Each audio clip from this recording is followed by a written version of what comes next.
और क्या बताया था तुमने आपको? पुलिस ने अमित की गिरफ्तारी से राहत की सांस ली है, क्योंकि लगातार राहजनी की वारदातों से पुलिस भी सन्न थी और शातिर का कोई सुराग नहीं मिल पा रहा था।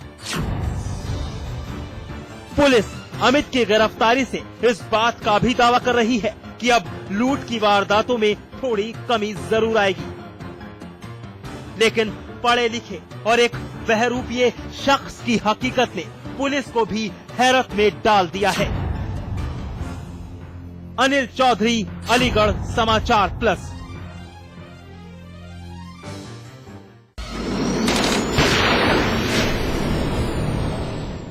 बहरहाल एनकाउंटर में वक्त है एक ब्रेक का। ब्रेक के बाद दिखाएंगे रिश्तों का खून।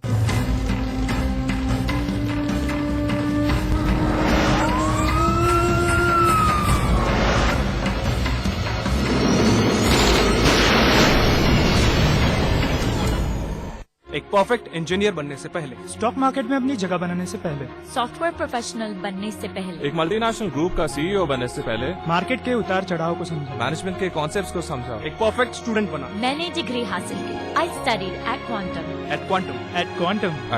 क्वांटम ग्लोबल कैंपस जिंदगी को दे नई दिशा।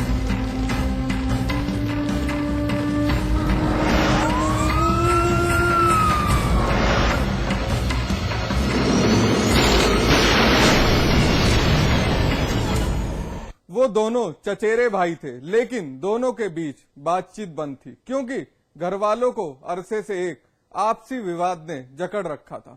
विवाद नहीं निपटा, दिन महीने बीत गए, लेकिन विवाद निपटा उससे पहले ही एक शख्स इस रंजिश का शिकार बन गया। रिश्ते हुए दागदार, खून ने खून पर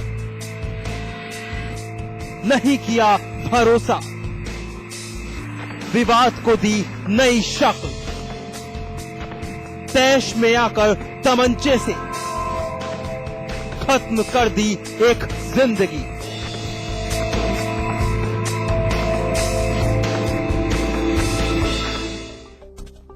अस्पताल के बाहर पेड़ के नीचे मायूसी की हालत में बैठा ये शख्स एक मजबूर पिता है, लेकिन साथ ही बदकिस्मत इंसान भी, जिसे उम्र के इस पड़ाव में उस अनहोनी को गले लगाना पड़ रहा है जिसकी ख्वाहिश इसने शायद ही कभी की होगी।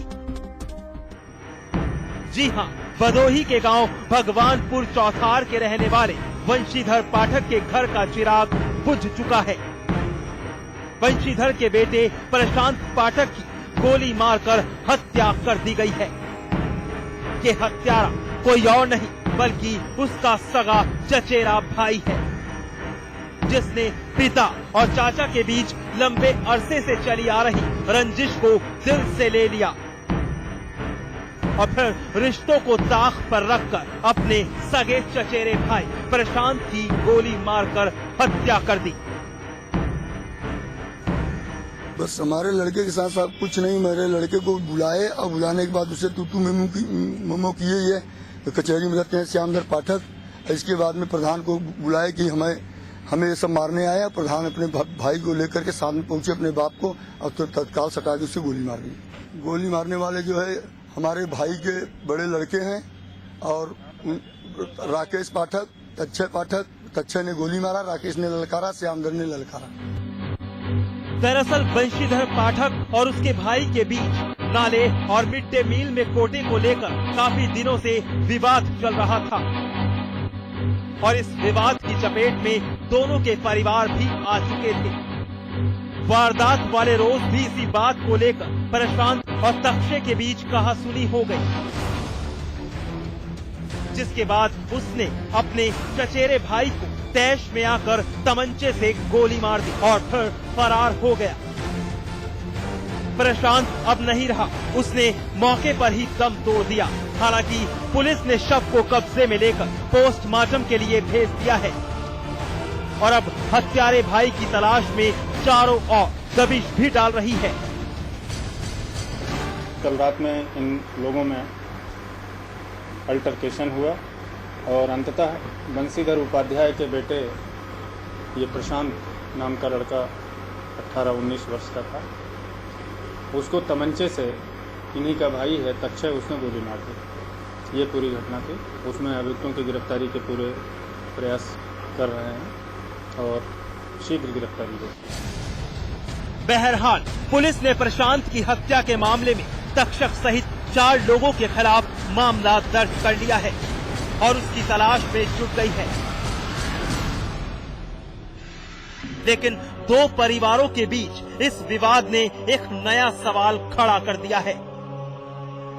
क्या आपसी रंजिश इतनी भयावह रूप ले सकती है जिसकी आग में झुलसकर लोग अपनों का ही कत्ल कर दे?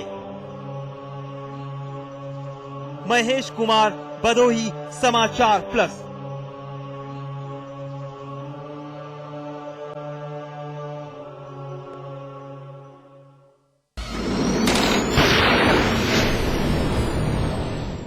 वो 5 साल से एक फैक्ट्री में काम करता था। रोज काम पर जाना और शाम को घर वापस लौट आना। उस दिन भी वो शख्स काम पर ही गया था, लेकिन फिर वापस लौटकर नहीं आया। आई तो उसकी मौत की खबर, लेकिन अब उसकी मौत पर एक सवाल बार बार उठ रहा है कि उसकी मौत हत्या है या फिर आत्महत्या। मौत की नींद सो चुके इस शख्स का नाम मुबारिक है।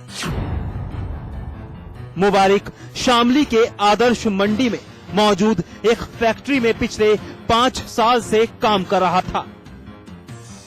रोज की तरह इस बार भी वो अपने गांव पेलखा से फैक्ट्री काम करने के लिए गया था, लेकिन ड्यूटी खत्म होने के बाद भी वापस घर नहीं लौटा। उसकी संदिग्ध हालत में मौत हो चुकी थी। घर वालों की माने तो मुबारिक की हत्या की गई है, क्योंकि उसके शरीर पर चोट के कई निशान भी मिले हैं। मालिक का फोन गया जो यहाँ काम कर रहा था, तो उसने बताया कि घटना हो गई। तो घटना ये तो बताने की मौत होगी, अब ये नहीं पता चल रहा कैसे हुई मौत हुई। वैसे फैक्ट्री में अच्छा, जिस तरीके से मौत हुई, चोट वोट के निशान है भाई के शरीर में? चोट के निशान है, रोज आ रही पूरे शरीर में। तो तुम्हें क्या लग रहा है कि किसी ने हत्या की इसकी? ऐसे ही लग रहा है जी, गले में लगाई गई फांसी, फांसी लगाई, निशान है गले में।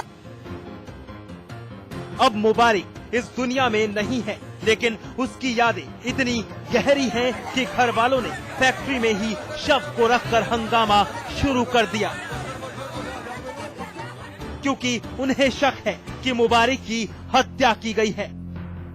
अब मामला पुलिस के पास जा पहुंचा है, जिन पर हकीकत को सामने लाने की जिम्मेदारी है। ये युवक उसी फैक्ट्री में काम करता था और ये पता चला कि करंट लगने से उसकी मौत हो गई है, तो पंचायतनामा करके पोस्टमार्टम के लिए भिजवाया जा रहा है। तो सर, किसी तरह के परिजनों का आरोप है कि कंपनी मालिक ने, किस कंपनी के वर्कर ने इसकी हत्या की है। वो जांचने के बाद पता चलेगा जो सही होता है। पुलिस ने शव को कब्जे में लेकर पोस्टमार्टम के लिए भेज दिया है और मामले की जांच में जुट गई है। अब ये आने वाला वक्त ही बताएगा कि पुलिस मुबारिक की मौत की असलियत पर से पर्दा कब उठाती है। फिलहाल मुबारिक के अचानक इस दुनिया को छोड़कर चले जाने से उसके घर वाले गमगीन हैं। वरुण चौधरी, प्रबुद्धनगर, समाचार प्लस। बहरहाल एनकाउंटर में वक्त है एक ब्रेक का। ब्रेक के बाद दिखाएंगे रिश्तों का खून।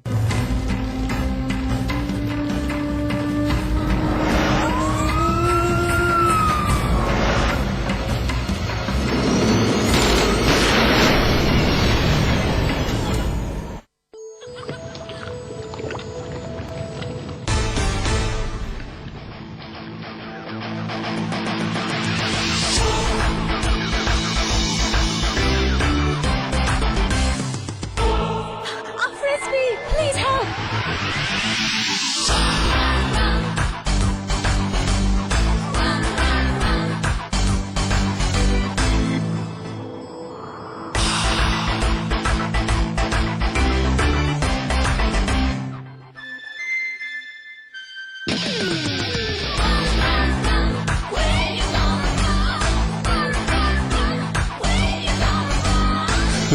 The new Bolero. इन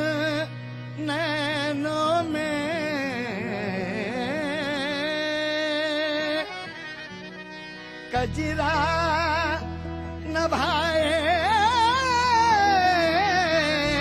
आज।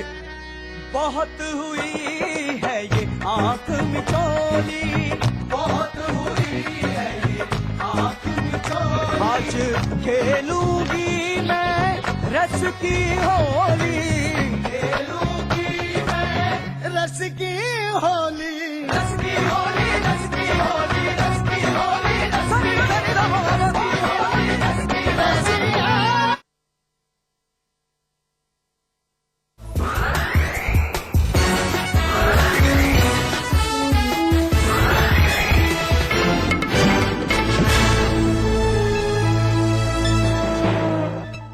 उत्तर प्रदेश में बहुजन समाज पार्टी के नेता और नेता प्रतिपक्ष स्वामी प्रसाद मौर्य को नई जिम्मेदारी दी गई है। बसपा सुप्रीमो मायावती ने बीते दिनों स्वामी प्रसाद मौर्य को प्रदेश अध्यक्ष पद से हटा दिया था, जिसके बाद से ही ये कयास लगाए जा रहे थे कि जल्द ही स्वामी प्रसाद मौर्य को कोई बड़ी जिम्मेदारी दी जा सकती है। पार्टी के राष्ट्रीय महासचिव नसीमुद्दीन सिद्दीकी ने मायावती की घोषणा को पढ़कर बताया कि स्वामी प्रसाद मौर्य को बहुजन समाज पार्टी का राष्ट्रीय महासचिव घोषित किया गया है। बहुजन समाज पार्टी का महासचिव चुने जाने पर स्वामी प्रसाद मौर्य ने आभार जताया है। उन्होंने कहा कि हर पार्टी में दलितों की अनदेखी की गई है, जबकि बहुजन समाज पार्टी इकलौती ऐसी पार्टी है जिसने बराबर हकों की बात की गई है। एकमात्र नेता सुश्री बहन मायावती जी हैं, जिन्होंने इस देश में जहां पर दलित, अल्पसंख्यक और सब समाज को बड़े पैमाने पर सत्ता शासन में हिस्सेदारी देने का काम किया, वहीं पर पिछड़े वर्गों को भी जो उन्होंने सत्ता शासन में हिस्सेदारी दिया, उसी का नतीजा है कि देश की आजादी के इन 64 सालों में विशेष रूप से जिस समाज से मैं ताल्लुकात रखता हूं, उसके किसी भी प्रतिनिधि को कैबिनेट मंत्री बनने का अवसर मिला है तो केवल बहुजन समाज पार्टी में मिला। मायावती ने जब स्वामी प्रसाद मौर्य को प्रदेश अध्यक्ष के पद से हटाया था तो ये माना जा रहा था कि मायावती स्वामी मौर्य को साइडलाइन कर रही हैं। माया की पार्टी में ही है विभीषण, जो उन्हीं की जड़ों में मट्ठा डाल रहे हैं और विभीषण से माया डरी हुई है। लखनऊ में आज जब बीएसपी की प्रेस कॉन्फ्रेंस में मायावती का भाषण पढ़ा गया तो ये सनसनीखेज खुलासा भी हुआ। बहुजन समाज पार्टी की आज लखनऊ में एक बैठक हुई। बैठक में कई महत्वपूर्ण फैसले किए गए, मगर सबसे ज्यादा चर्चा रही मायावती के लिखित बयान की, जिसमें उन्होंने बताया कि पार्टी के कुछ लोग विरोधियों से मिले हैं और पार्टी विरोधी गतिविधियों में जुटे हैं। ऐसे लोग पार्टी की छवि को नुकसान पहुंचाना चाहते हैं। पार्टी की छवि को लेकर बीएसपी नेता नसीमुद्दीन सिद्दीकी ने बेबाक राय रखी है। उन्होंने कहा कि पार्टी में कुछ विभीषण हैं जो शत्रुओं के साथ मिलकर पार्टी की छवि को खराब करने में जुटे हैं और पार्टी की लाइन से हटकर काम कर रहे हैं।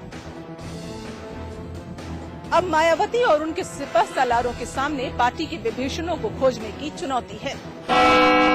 फिरोजाबाद रामगढ़ पुलिस को मारपीट पर कार्रवाई न करना महंगा पड़ गया। थाना परिसर में ही एक युवक ने खुद को आग लगा ली। असल में यहाँ सपा नेता सब्बू पिछले कई दिनों से अपने पड़ोस में हुई मारपीट के मामले को लेकर थाना रामगढ़ में चक्कर लगा रहा था, पर पुलिस ने कोई सुनवाई नहीं की। इस पर आज सुबह सब्बू थाने पहुंचा और उसने आत्मदाह की धमकी दी। पुलिस को तब भी ये मजाक लग रहा था, लेकिन इसी बीच सब्बू ने आग लगा ली। जैसे ही लोगों को इसकी खबर हुई, वो मौके पर पहुंचे। पुलिस ने सब्बू को आनन फानन में अस्पताल में भर्ती करा दिया, मगर जब तक जनता का गुस्सा पुलिस पर फूट पड़ा और उसने पुलिस को दौड़ा लिया। इसी बीच खबर पाकर पहुंचे सपा नेताओं ने भी पुलिस पर जमकर भड़ास निकाली। पुलिस अगर ढिलाई न बरतती तो सब्बू को आत्मदाह करने की कोशिश भी नहीं करनी पड़ती। अब सब्बू जिंदगी और मौत के बीच में जंग लड़ रहा है। आगरा में सड़क हादसे में 3 लोगों की मौत हो गई, जबकि आधा दर्जन लोग घायल हो गए। सभी घायलों को अस्पताल में भर्ती करा दिया गया है, जिसमें 2 लोगों की हालत गंभीर बनी हुई है। घटना सिकंदरा इलाके के गुरु के ताल का है। हादसा उस वक्त हुआ जब दिल्ली से आ रही क्वालिस के ड्राइवर को नींद लग गई, जिसके बाद क्वालिस ड्राइवर तोड़ दूसरी तरफ जा पहुंची और इसी वक्त आगरा की तरफ से आ रहा ट्रक से जा भिड़ी। भिड़ंत में क्वालिस में सवार 3 लोगों की मौत हो गई। बताया जा रहा है कि ये सभी मुरैना के रहने वाले हैं। अचानक ड्राइवर को झपकी आ गई है, जिसके कारण वो डिवाइडर तोड़कर